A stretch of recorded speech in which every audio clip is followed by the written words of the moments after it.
మిత్రులకు శుభోదయం. నేను మీ శ్రేభిలాషి JS బావాజన్. JSB with you YouTube ఛానల్లోకి స్వాగతం. ఈ ఏడాది మామిడి సీజన్ పూర్తిగా ఉమ్మడి చిత్తూరు జిల్లా పరిధిలో పూర్తయిన విషయం మనకు తెలిసిందే. మామిడి సీజన్ ప్రారంభంలో గిట్టుబాటు ధరలక రైతులు కష్టాలు పడుతున్న వేళ రాష్ట్ర ప్రభుత్వం స్పందించి గత ఏడాదిలాగే ఈ ఏడాది కూడా మామిడి రైతుకు ఆదుకునేందుకు టన్నుకు 4,000 సబ్సిడీ ప్రకటించిన విషయం తెలిసిందే. ఇప్పుడు సబ్సిడీ ఇవ్వడానికి రాష్ట్ర ప్రభుత్వం చర్యలు వేగవంతం చేసినట్లు సంబంధిత శాఖ అధికారులు పేర్కొంటున్నారు. ఇప్పటికే జిల్లా కలెక్టర్ సుమిత్ కుమార్ ఉన్నతాధికారులకు ప్రత్యేక ఆదేశాలు జారీ చేశారు. మామిడి పంట పండించిన రైతు వివరాలను క్షేత్రస్థాయిలో పరిశీలించి అర్హులైన రైతులకు కిలోకు ₹4 మద్దతు ధర అందేలా చర్యలు తీసుకోవాలని ఇప్పటికే కలెక్టర్ సుమిత్ కుమార్ అధికారులను ఆదేశించినట్లు వారు పేర్కొంటున్నారు.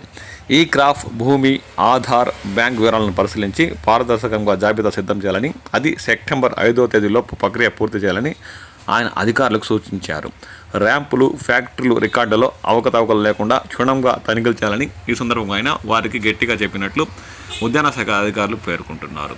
ఈ ప్రక్రియ పూర్తయిన వెంటనే సెప్టెంబర్ చివరికల్లా మామిడి రైతుల ఖాతాల్లోకి నేరుగా రాష్ట్ర ప్రభుత్వం సబ్సిడీ టన్నుకు 4,000 డబ్బులు జమ చేసే అవకాశం ఉందని ఈ సందర్భంగా ఉద్యాన శాఖ అధికారులు పేర్కొంటున్నారు.